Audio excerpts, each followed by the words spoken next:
Welcome to another episode of the podcast. As we said last week, we talked about how we're going to be doing a little bit of a different structure on the show.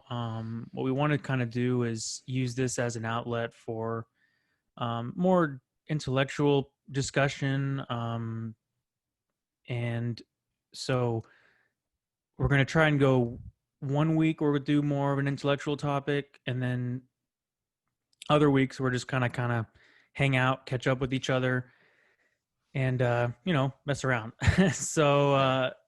so this week as promised is more of a bit more of a serious topic that me and Daniel are both pretty interested in, and it's actually extremely relevant to just the current situation we find ourselves in 2020. And so the idea for this week kind of started with there's a new documentary out on Netflix called The Social Dilemma. And it's basically about um, how the internet, as it is today, is um, it it makes the argument that help me out. Well, I think one of the argument I think that they made was really when the whole internet scene first started. I think we looked at it as something that was extremely positive. We looked at people finding families that they lost, people being able to donate organs, people and all these type of things where people are able to connect and do things where before they couldn't, and that it hmm was just an innovation, right? hmm However, I think with more just the internet becoming more and more corporate, and obviously Right. as a private sector, as a private corporation, these different technology companies have really, put monetary making as at the forefront of what their company's all about. So Right. in a way, something that used to connect us, that used to, frankly, I think that was used as a tool, has become hmm something that that's much more something that's much more susceptible to manipulation. Right. So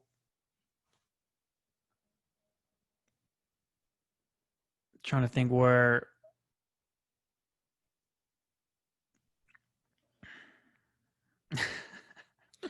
Yeah, I think, yeah, like I think what they kind of talked about in a way was also just the balance between corporate social responsibility and, you know, companies' goal to make more money, right?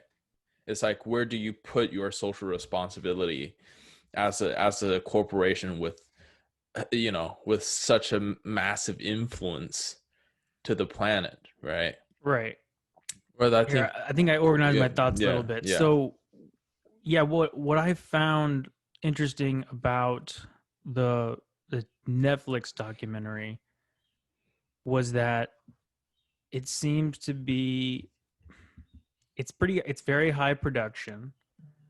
Um, it also seems to be most of the people speaking in the film are people who are part of the tech industry, and a lot of them who were there at the very beginning. Um, and so, when we look, like whenever I like watch something or read something, I'm always like trying to ask myself, like, what is the motive behind this? And I think that there is kind of a dissonance there with this particular documentary, because why, if a lot of these people already have stake in these companies, Google, Facebook, Twitter, Instagram, why are they now making a film speaking out against Yeah. their own companies and their own industry? And I don't, and I'm still trying to figure that out. I mean, maybe you have an idea or your own thoughts, but the only thing I can think of is perhaps the issue has gotten so bad that people in that industry are starting to feel the responsibility that they have to kind of backtrack on a lot of the stuff that they invented and that they had a huge part in, you know, changing society. And so I don't know. I'm still kind of in that part where I'm Yeah. like, what exactly is the motive here? You know, and why is there so much money being put into this movie with like high animation production and whatever, and actors and kind of cheesy, um, you know, reenactments and of scenarios that are pretty common in everyday life, whether it be eating a meal around, at a table with your family and everybody's using their phones and whatever. Like, what is, what's going on here? um because on the surface level, the issues that they're talking about seem extremely reasonable and pretty pretty scary. The implications of what they're saying. They're basically saying that um, this this thing, the internet, is is bigger than we are, and it is kind of it's a tool for basically tracking us and manipulating us um, for profit. Yeah. Um, Yeah. and I that's mean, crazy. yeah, yeah. Just to give a little bit of background to, I think, people that haven't watched the documentary.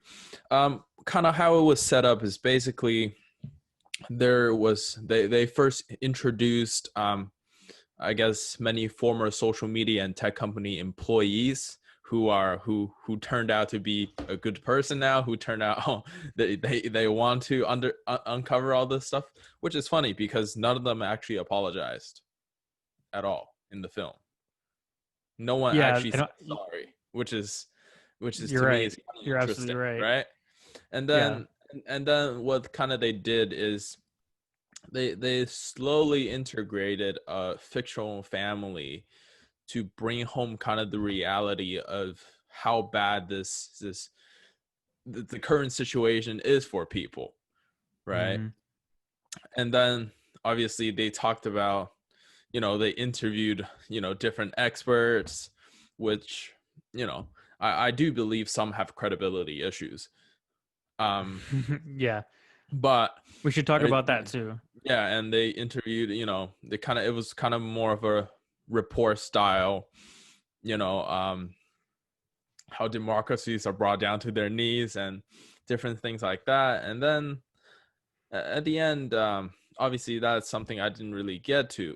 I didn't really get to the solutioning segment of the interview, right? Hmm. Of Hmm. the documentary. So I'm not exactly sure. Kind of, I knew that was a segment, but I'm not Right. exactly sure what they kind of talked about. I think you can maybe I guess help us Yeah. understand the whole kind of, tell us about what they really talked about, like some things you remember. Well, in terms of at the end, Yeah. just to give a little overview of that, and you're absolutely right that not didn't seem like really any of them were that, like, moral. They didn't feel that, nobody apologized. I Yeah. don't think anybody was that morally disturbed with their own work, or maybe some were, but they weren't overly apologetic about it. They were more of the position that, you know it started out innocent, and now it is what it is, and here's what we need to do to make it better, Right. Right. or just that we have to do something to make it better. and really at the end, the solution segment at the end Mhm. was left quite a bit to be desired. And that's why I'm having issues with the movie, or just having issues with the whole concept, is because it it does feel like a, for lack of a better term, a sort of propaganda film pushing a political message. And and so, even though I really do believe that things need to change when it comes to the internet and when it comes to this algorithm that we're all a part of, um, I don't know.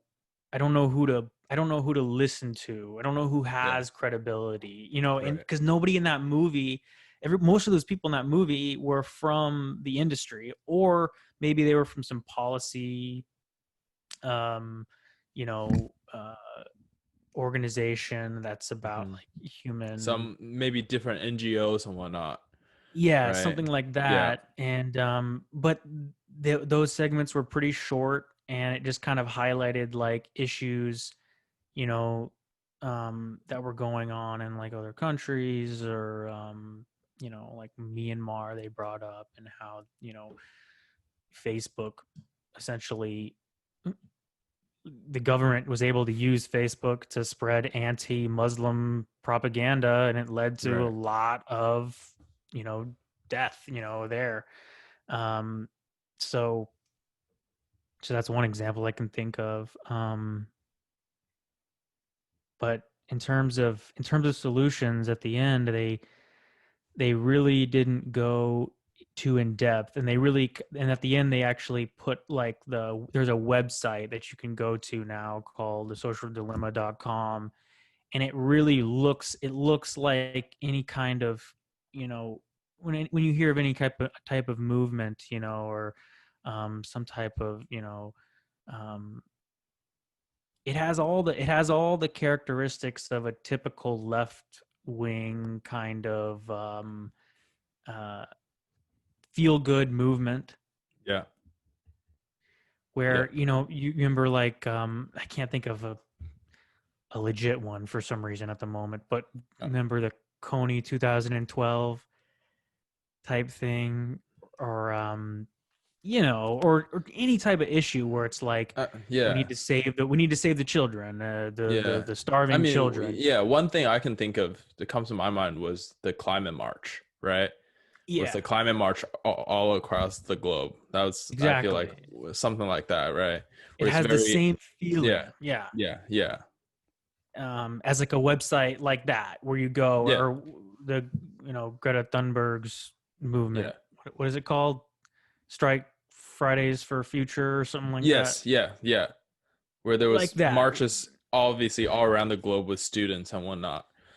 And Yeah, yeah, it's I feel like the documentary was in a way less informative, but more just provocative, and try to exactly. get people going, right? Try to get people Exactly. to react.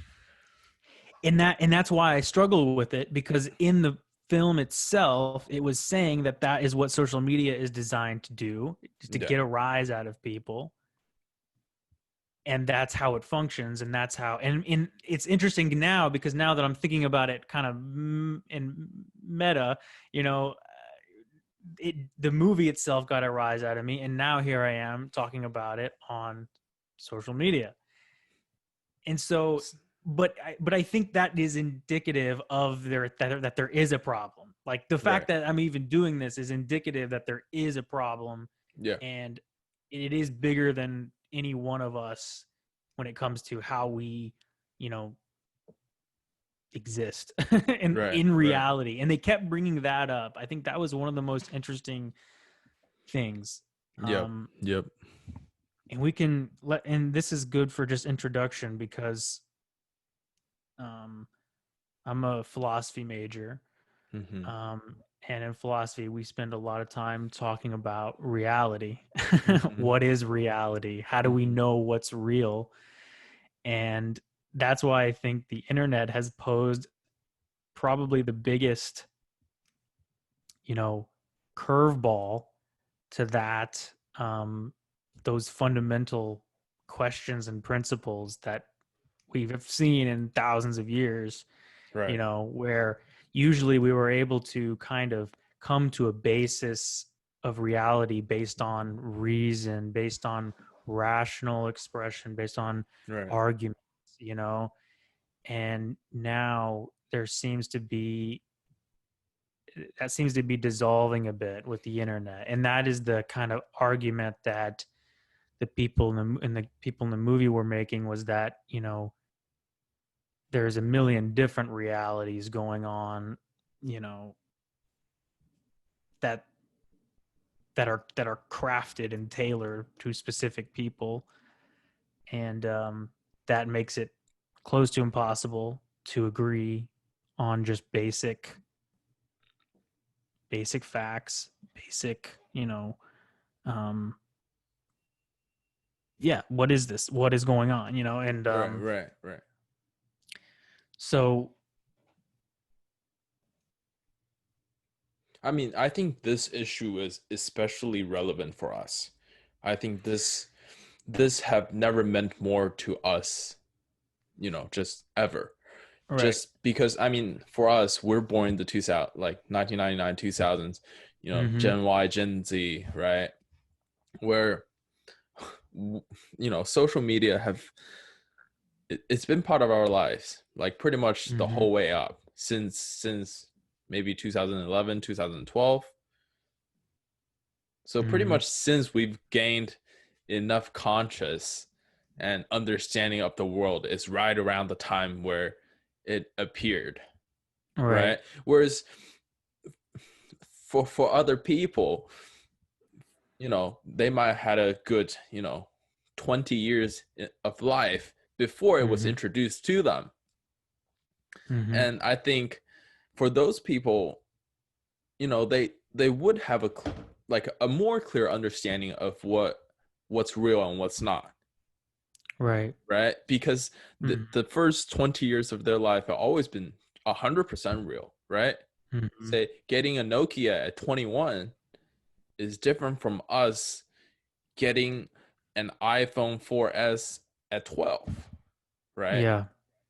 And what that does, what that would do to people is completely different. So yeah, no, I think this is a really, really good topic that we can really talk about because, yeah, no, it's super relevant for us, super relevant Mm-hmm. for us. And I think one of the concerning things too is that when doing research and stuff about this Hmm. topic, um, it seems to be like the people you're talking about, people who experienced the world before the internet for maybe 20, 30 years, um, who for, basically invented the internet for some of Yeah, these people in the movie. And, and I think the concerning thing to me is that I have not seen too many people from our age group really concerned yeah, about how it's going to affect us yeah, in the next 10, 20, 30 years. And and I have to ask myself, is that even a world that I want to exist in? Do I want to yeah, live in? Um, and they make some arguments in the movie saying, you know, delete your social media, stuff like that, or um, you know, turn it off, restrict yourself from time to time. If you have kids, don't let them use it after a certain time at night. But those to me are just so not solutions when it comes down to it. Because, and I think this is one thing that I've kind of experienced, is that even when I decide to turn off social media, or you know leave my phone at home when I go somewhere, everybody else is still on it, yeah, and it's affecting everybody else psychologically all the time. And so even just normal conversations that you have with people on the street or with your friends at school or whatever, the topics are dominated by what's relevant on online. I And mean, I feel like yeah, that's why it's so almost impossible to escape, yeah, because yeah, it is so powerful with how it drives conversations and drives what's relevant and yeah, yeah. popular. I mean, just to add to your point as well, we say if we, stop bringing our phone to somewhere, that might have an adverse effect on other people that you're in contact with, right? Like it's just such a simple example where if you say, you know, go on a weekend of camping and your mom, want to get a hold of you, she don't know where you are, and that's adversely affecting her quite a bit. Right. And that your active choice of not using social media, not using and not contacting, not using the phone is affecting Yeah. her probably the whole weekend. Then maybe once you come back, you can let her know. But it's actually pretty Right. crazy. So I mean, the more that I think about it, we have become cyborgs, essentially. And I mean, this kind of even the topic that we're even talking about quickly devolves into really philosophical, stuff, and it can almost sound, um, you know, it, it can almost be comical. It can almost be funny. It's like now we're talking about the Matrix. Now we're talking about a movie that's been around since the early 2000s, 90s. 90s, yeah, I forget when the Matrix late came out, but 90s or yeah, something yeah, like that. but the reality kind of is is that we kind of are in this weird place of almost no return Yeah, with the internet. And um there's a lot, there's a lot to go into. And I think the for this episode in general is just kind of introducing this as a topic that our age group needs to be more informed about, yeah, needs to be more um, concerned about, because they talk about how all the other issues that are on the plate politically basically can't be solved until you know we figure out how to communicate, you right, know right, right. um and that's why, yeah, it's such a rabbit hole to go Yeah, down, yeah, but it's really interesting, yeah. and there's almost endless things to talk about. um you know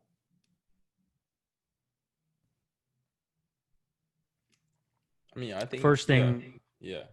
Go ahead. Sorry. well, I think I haven't brought this the just more of the general idea in terms of how kind of like the business model behind social media. um One of the major concerns, just to name it specifically, one of the major concerns is that uh, advertisers, people who advertise um, things on social media, on the internet, are the real customers, essentially, Mm-hmm. Yeah, and that we normal people are the product. Yeah. Our data is the product, Yep. which, I mean, it's pretty self-explanatory. Yeah. Is Yeah. like, it's dehumanizing, it's dehumanizing to like think of it like that, where it's like, okay, I'm It's not. like, yeah, it's almost like whenever we're connecting with someone else, there is a third person that's in there already Exactly, by before default. before anything even started, right? Right. So, yeah, I mean, even us right now on a Zoom call, right? Right. Zoom is the third party. Yeah. Yeah. Who knows what data they're collecting here? I Yeah. don't know. I mean, they probably know I'm in Chicago, you're in Sydney. What's going on there? Why do these people want to talk to each other? I mean, everything, and it's Yeah. it's Yeah, I mean, time when do we record, right? right. And all those things along the line. So, I mean, do you want to kind of introduce us to one of the guys you kind of did a little bit of research on, and what his theories were kind of all about? Because Yeah, he this also might he help. also appeared in the documentary as well. But yeah, Hmm. he's a pretty interesting guy. So you want to give any, I Yeah, guess, this might help with just introduction? kind of organizing my thoughts a little bit and Yeah, organizing what yeah, kind of um what information is good to know. yeah. Um, you know, the guy that in question, is his name is Jaron Lanier, Mm-hmm. and he's this kind of wacky looking dude. Yeah. Um, kind of very big fat Yeah. guy So with, so he is originally Jewish. I didn't know that. Yeah, he's Jewish, and his family changed their name to Lanier to be like less Jewish, basically. I didn't know that. Because That's very they interesting. were from Austria.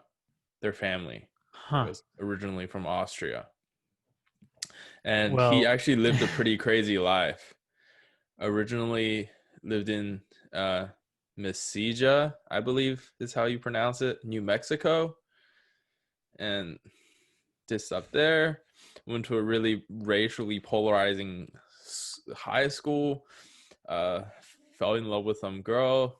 Moved to California. Got dumped.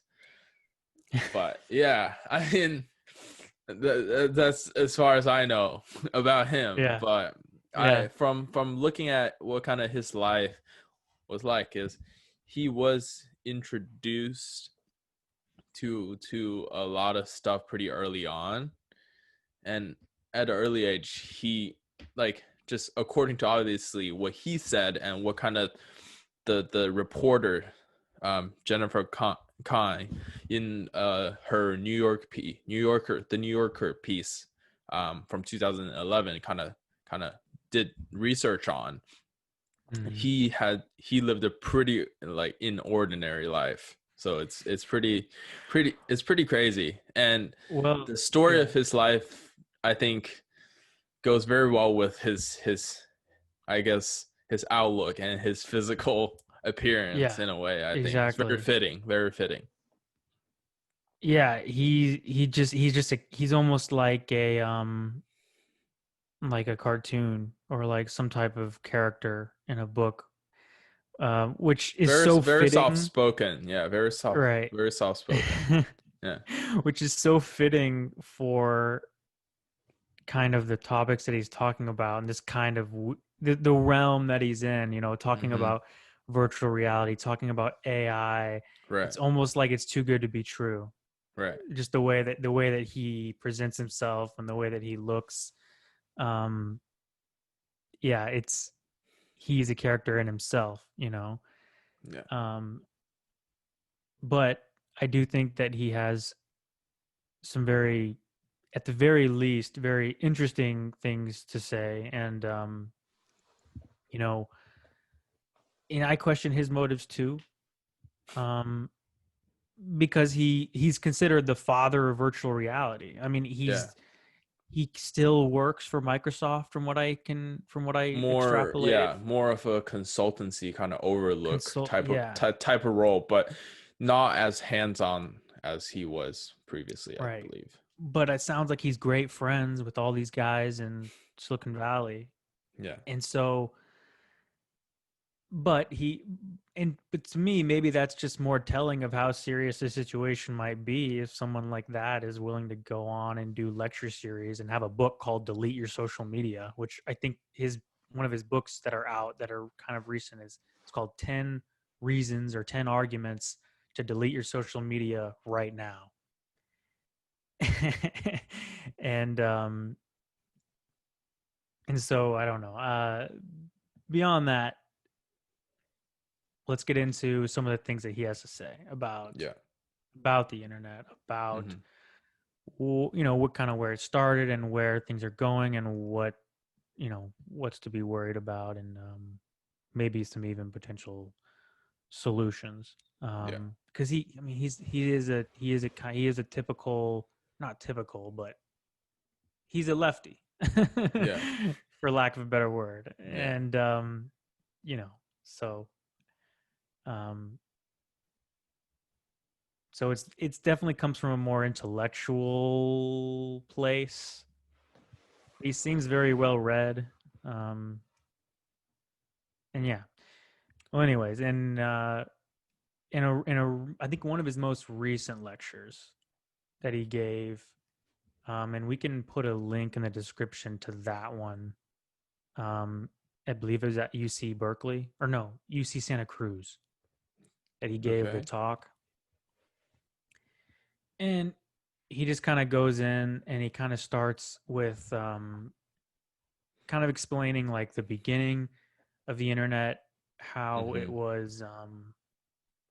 was extremely bare bones. Hmm. Um, it it was essentially one way transfers of data, and I know nothing about all the about technical, and so this is me doing my best. But like, yeah, one way transfers of data, and it didn't account for people. It didn't say, Mitchell is sending Daniel a piece of data or information, or a picture or whatever. It was machine to machine. So, this IP address or this IE number or whatever they call it is sending this to another computer, another machine. It didn't really consider there was no accounts, for Yeah. people. And then there was also no monetary transactions were happening Yeah. on this system. Um, and what Jaron Lanier points out is that when this was kind of starting out, um, I think he kind of said that he saw what this thing was capable of, and that basically what they were doing was creating a platform with a bunch of holes in it and a bunch of space that companies would eventually fill and create monopolies. Right. So you have Facebook that came along and they created accounts. They created, like, basically human a way to define you as a Hmm. person rather than your computer. You know what I mean? Rather than your device that you're using. Um, Yeah. and then Google came along and they filled the memory hole. So Yeah. now they're storing information, um, and you know, so and now those are the names that we think of, and they control all of that. They are monopolies Yeah. in that regard. Um, and then he talks about how, like, at the beginning, um, how, like, the internet was kind of created by a bunch of liberals, and Yeah. so their ideas coming from a kind of more socialist Yeah. set of ideas. They wanted everything to be free. You Yeah. know, Yeah. all the information would be free and open to everybody. But at the same time, they were obsessed with like the idea of like the tech entrepreneur, like a Steve Jobs, like a Bill Gates. They like idolize these guys, for being able to, you know, build these empires just through their, Right. tech nerdiness.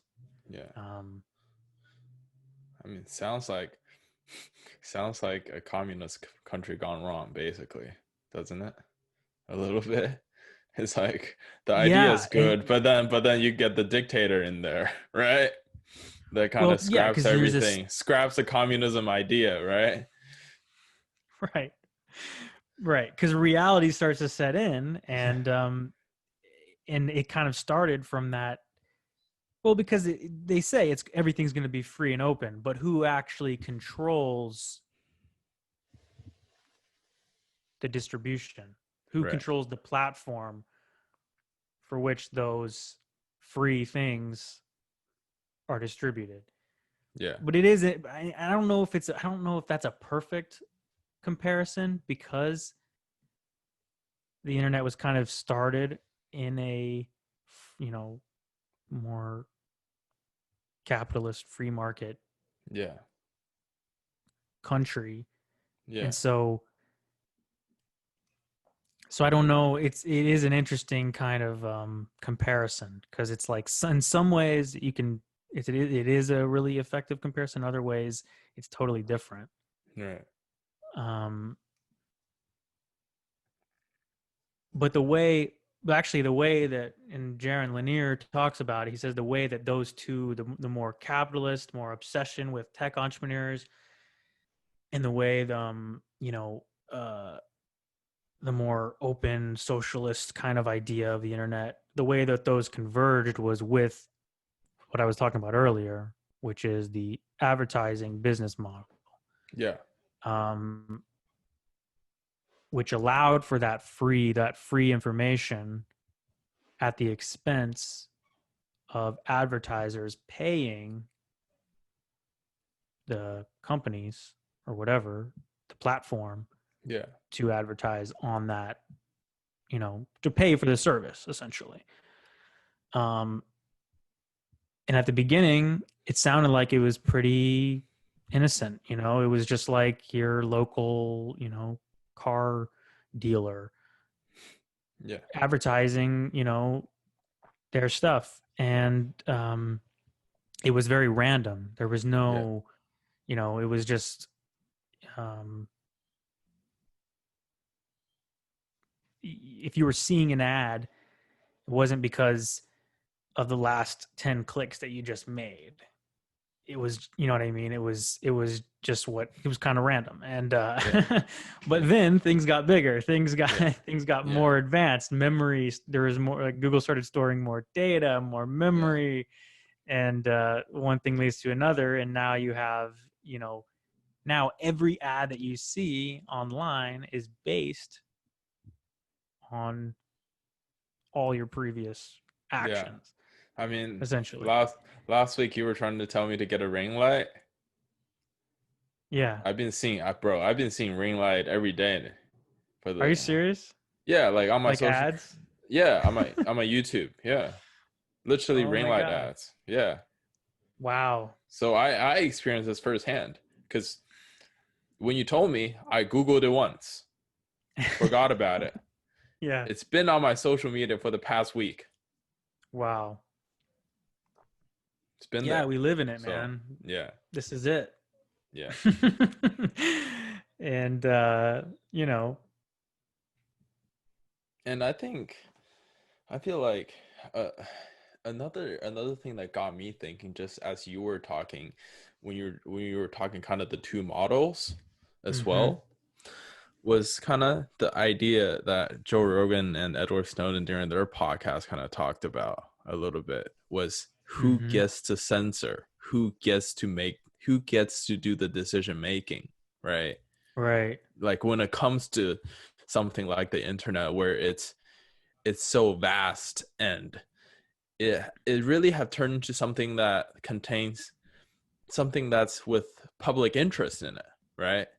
Right. So when these public interest decisions are made by individuals in a corporate setting with a corporate goal in mind, you know, that's frankly pretty arbitrary, right?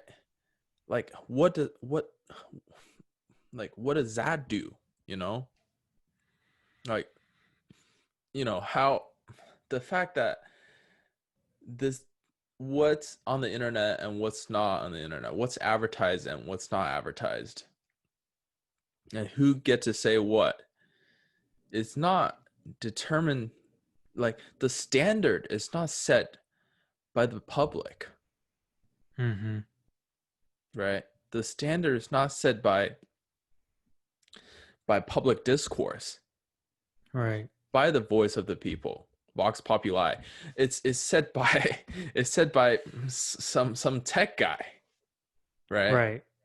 And yeah, no, to Who me, does get to kind of pull the yeah, strings, like a yeah. puppet master, I where mean, it's that's like you dangerous, don't right? yeah, it's it's not good.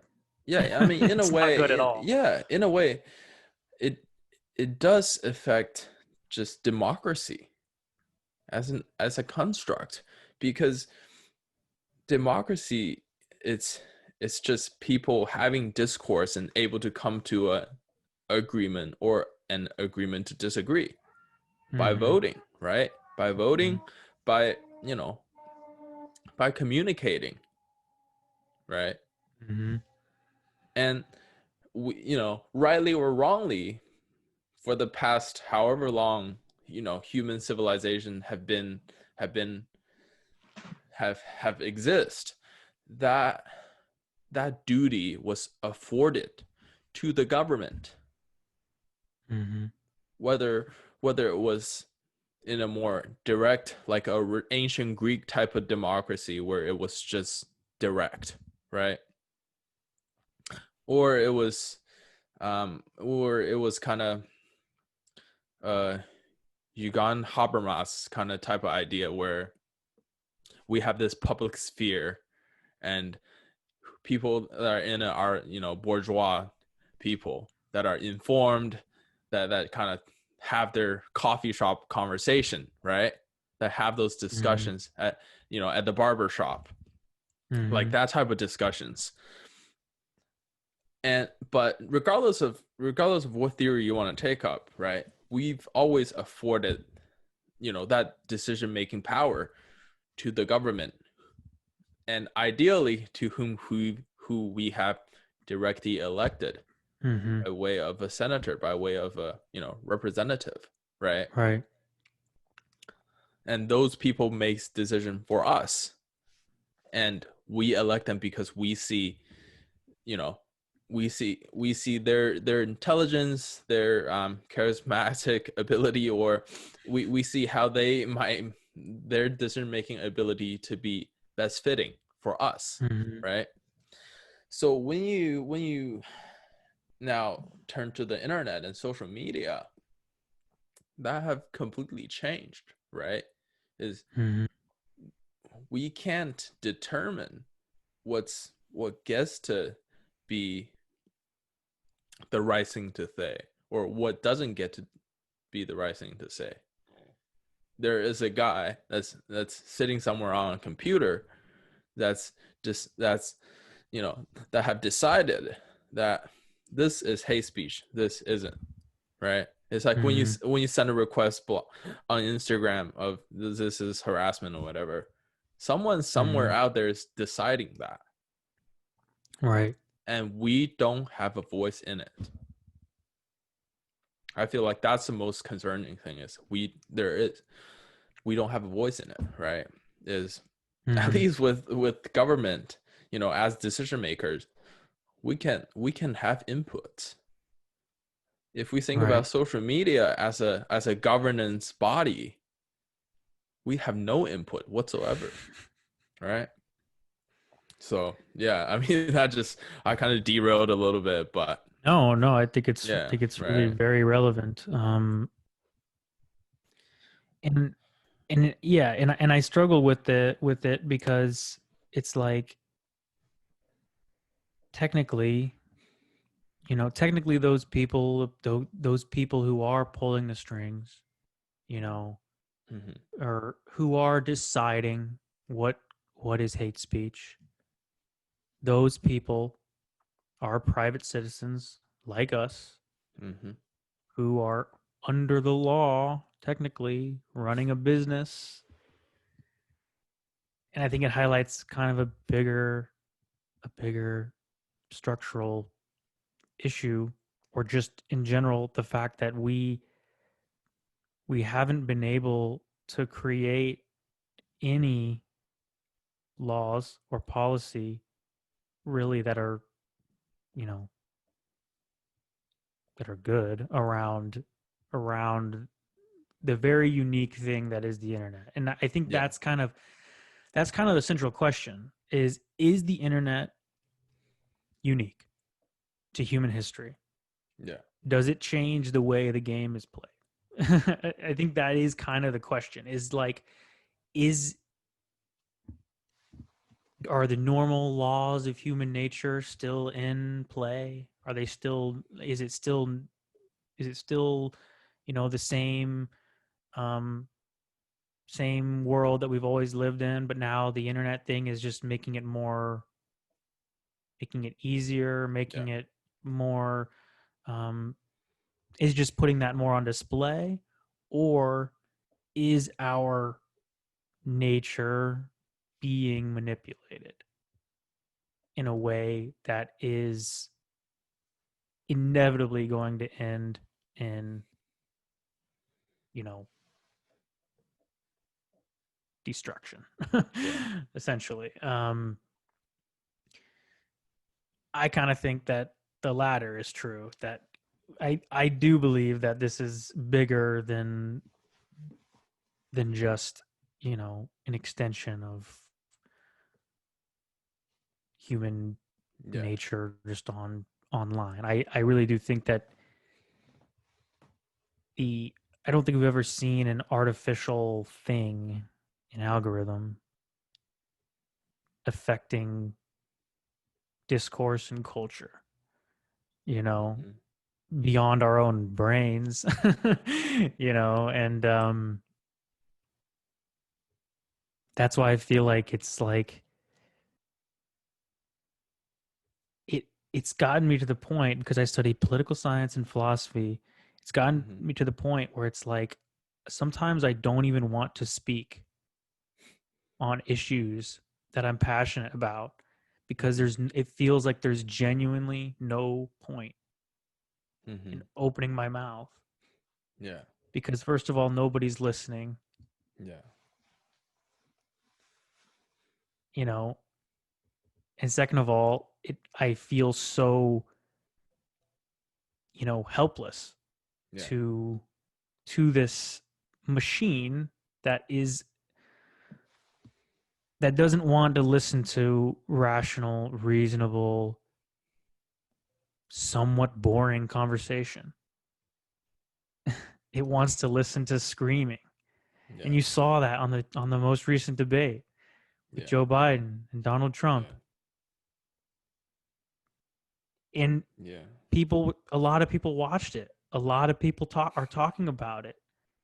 It doesn't mean it was good. It just means there's a lot of people talking about it, describing how fucked up it is, yeah, and how they were just then they weren't talking about anything. It was like two children going yeah, at each other, yeah, and there was no productive discussion to be had. And that is essentially what I mean. The internet is the reason. Like, I don't yeah, know. Like, I genuinely feel like it is the internet that caused that. yeah, Period. hmm, That caused this for a debate to go like that, and for those two individuals to be standing there. yeah, you know it's not them, it's not Trump that's driving society. I mean, he's maybe helping a little bit, but yeah. I it's mean, the he's a internet. big proponent of it, you know, Of what? era. of social media. He's on it all the time, Well, yeah, he's an right? addict, and Never that's been what more on Jaron it. Lanier talks Yeah. about. He actually talks about how, which I found really interesting, was that he brings up three individuals. He says that he sees are clear social media addicts, Yeah. like most of us are now, Yeah. but that have kind of become cultural and political leaders that exhibit traits of an addict. And he Mm-hmm. brings up Trump, which is one, Mm-hmm. Mm-hmm. Kanye West, Mm-hmm. and Elon Musk. Okay. Um, And what was kind of his? I mean, Trump, I feel like is pretty self-explanatory at this right. point, right? I mean, even Trump admits in his interview with Dave Portnoy that sometimes he wishes some of his tweets he can take those back. You know, like he openly admitted it, right? Trump. Yeah. Hmm. And so basically the premises was basically asked him about Dave used himself as an example. Say, I say a lot of outrageous things. I say, sometimes I regret what I say after I send out the tweet. And asked, does Trump ever have that similar situation happen to him? Trump admitted, yes, absolutely, I didn't all the hear that. time. I didn't know Trump said that. all the time. You know, so Yeah. for Trump, I feel like it's pretty self-explanatory. But could you maybe tell us a little more about Kanye or Elon Musk? How kind of what his example, like what was he looking for? Basically, what he is saying is that the reason they exhibit addict like behavior is because they use social media in a way almost like a person who's addicted to gambling, Mm-hmm. where and he describes that gambling is essentially you're addicted to not just winning or the dopamine hit, you're addicted to the whole cycle. You're addicted to Yeah. losing as well. You're addicted to, as long as the cycle continues, you're addicted to the whole thing. Okay. And so for people like Kanye West or Elon Musk, is they go on social media, they'll say some outrageous thing that they know, maybe don't know, or is going to garner negative response. Maybe the stocks will go down for Tesla or something Yeah. like that, where it's like, this is negative and I probably shouldn't have done that.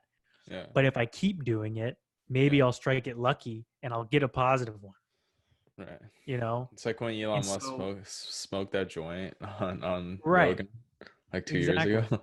exactly, exactly. And he says, these are three huge cultural icons Yeah. that essentially make fun of themselves and degrade themselves on public display and get rewarded for it. Yeah. And I think that and that's the first time in history that degrading yourself essentially can bring you success. You know? Yeah. Yeah.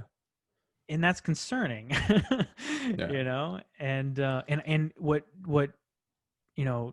Jaron said, his hypothesis is that like the reason that those people are getting attention and even somewhat respect for that Mm-hmm. kind of behavior and activity is because we, as everyone else, sees ourselves in them, because we are Yeah. also addicts who are Yeah. also outraged and nervous and Yeah. paranoid and Yeah. insecure all the time.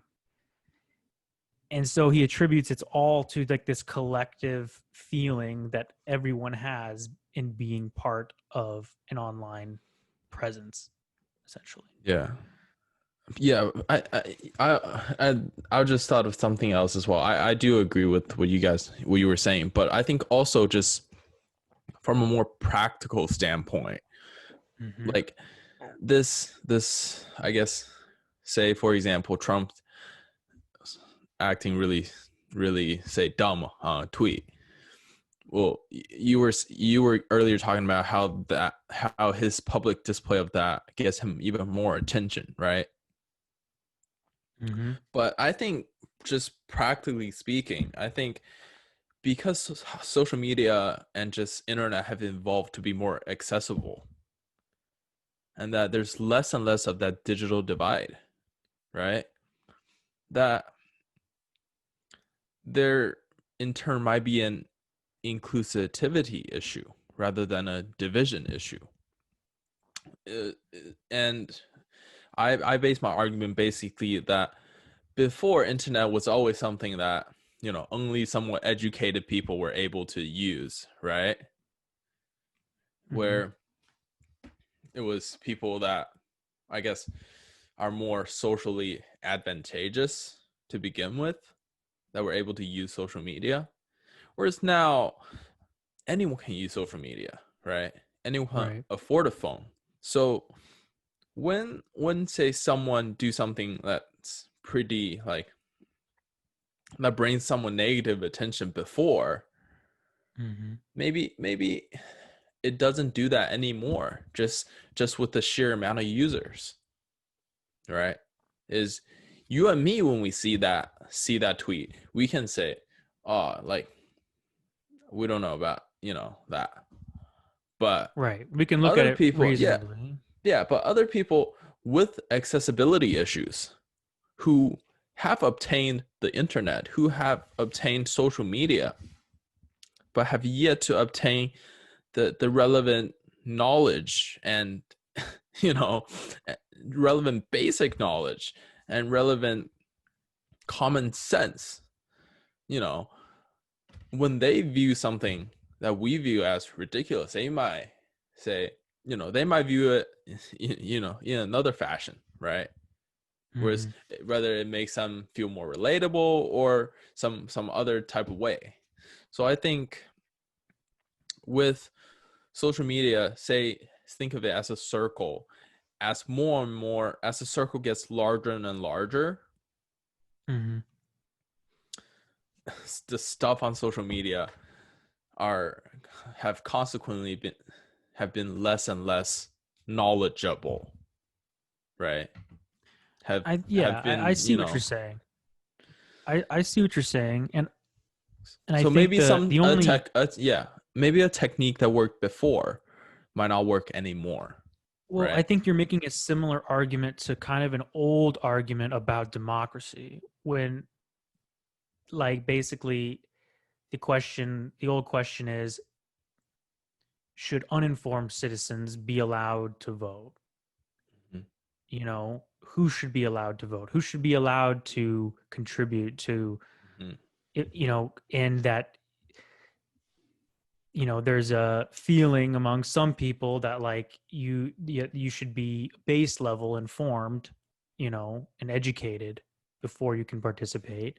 And then there are others who think that, well, because this affects us all, no matter what, you should be able to contribute and Mhm. have your voice and have your say. And so I think that's kind of a similar argument that you're Yeah, making. yeah, Um, and I think the only variable with that, because I do think it's a valid argument, and I think the variable is that if that were merely the case, you know, educated people could kind of choose to ignore the noise. yeah, But I think with how the internet is structured in a sort of mathematical algorithm, that we don't you don't get to choose necessarily what you see all the time. yeah, And it's like, yeah, it's being essentially decided by you know by an algorithm. yeah. um Is the fact that we don't see it coming, right? It's, right. we're not aware of it when when it has already happened, regardless of our level of how informed we are. Yeah, so I don't know, I mean, do you see, in terms of your argument, do you see any potential solution to something like that, you know, Yeah. or is it better to have the internet as accessible as possible and to just change laws based around what people, how data can be used, I or mean, yeah, I mean, I completely 100% are with you on what you're saying. But I almost think of like the age we live in right now as somewhat of a crossroad. It's like I think I'll quote Lanier here, Jaron Lanier. If you had either perfect competence or no need for competence because everything was 100% transparent, there would be no risk, right? So in a way, the whole erratic risk factor of the internet is being able to use it, but not very well. And I think we're at a point where in the beginning it was very limited in its usage. However, the quality of the information content is, or I guess the manipulative factors were as at the lower end, right? mm-hmm. And and the other side of the flip side of that coin is the manipulative factors are still high, but people are more informed, right? Because it has been somewhat integrated into like our lives regularly. But I feel like we're in that middle point where social media has changed, but we haven't yet. We haven't changed with social media yet. And I think it's kind of like how right now, the government are starting to think about regulations on social media, right? Mm-hmm. The government want to actively have a role in decision making. Some other governments that's not represented democracy have already been doing that. And even in Australia, we have a bill that that was put in that aims to restrict some of this big social media company um here in Australia. But yeah, I think just in general, we're at a point where obviously I'm not offering a solution by any means, Mm-hmm. but I would just say I think we're at a point where it's really bad now, but I my cup is half full, right? Mm-hmm. I do have a positive outlook on what the future holds. Whereas before I didn't know about the ring light ads popping up, and I was like, oh, cool. Well, I've been aware of that, and I'm telling you now about it, right? Mm-hmm. Mm-hmm. So I think, yeah, like maybe my one solution would just be education, right? Is getting people to understand. And with education, you can regulate. That comes regulation, right? We can't regulate something we don't understand yet. So Right. understand the issue, and then regulate accordingly, right? Right. And make it I agree. Mm-hmm. more of a social issue than something that's big tech companies are doing wrong. Make it more of a, you know, socio-economic, socio-political change that we have Mm-hmm. to take into account of. So yeah. Yeah. I mean, I totally agree. I think that we were only really able to see the result, you know, we're starting to see more clearly, Mm-hmm. what if things don't change, what is to come and what will Yeah. continue to happen. Yeah, for We're only sure. starting to see that for the last 5 years, I'd say. We're like where it really matters, in terms of political life, social life. Before it was for fun. It was to keep us Yeah. entertained. It was novelty.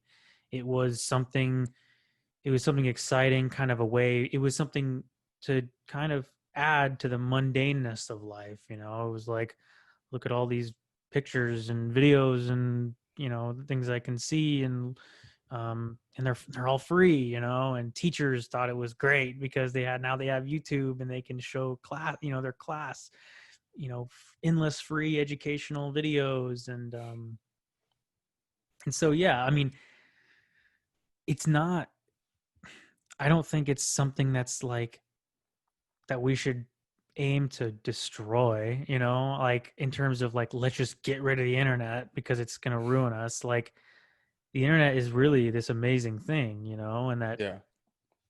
um, you know, I think that if we can just get our shit together with, you know, in terms of laws and in terms of some just very fundamental, basic, common sense stuff, Yeah. then can definitely remain to, you know, remain a serious, you know, um, factor of our lives, and Yeah. something that we use. But yeah, we really weren't able to. It's funny that now at, you know, we're 20 and 21, and Mm-hmm. so part of me doesn't even want to talk about the internet, doesn't want to talk about all these social implications, but it's kind of like we've kind of found ourselves in it, you know, and Yeah. I think that's kind of an interesting thing to think about, you know, and all these Yeah. historical figures that, you know, did anything or whatever, they didn't really choose the governments that they were born into or the Yeah. political situation they were born Yeah. into. They just kind of have to roll with it, you know. Yeah. Yeah. And this is kind of our situation that we have to figure out how to roll with. Yeah. And but I know that, like, if, you know, I in 10, 15, 20 years, you know, I'm thinking maybe I want to start a family or whatever, I have kids, I don't want them to be on this shit, you know. I don't want them to be on Yeah. social media like till they're freaking my age now. Right. Yeah. You Yeah. know, because Yeah. it's not good. It's Yeah. bad for your happiness, it's bad for, you know, creativity, I think. And um because instead of coming up with thoughts on your own individually, and I've been struggling with this recently, I feel like all of my Mm-hmm. thoughts are other people's thoughts. Yeah. And even going down this list of talking about what Jaron Lanier is talking about, these aren't really my thoughts, but I've heard Mm-hmm. somebody talk about this, you know, and Mm-hmm. I keep questioning myself, what are my thoughts, you know, like what are actually mine, like what. And in order to have those thoughts be my own, I have to turn it off. I have to, you know, and I almost have to isolate myself from other people too, because other people are plugged in.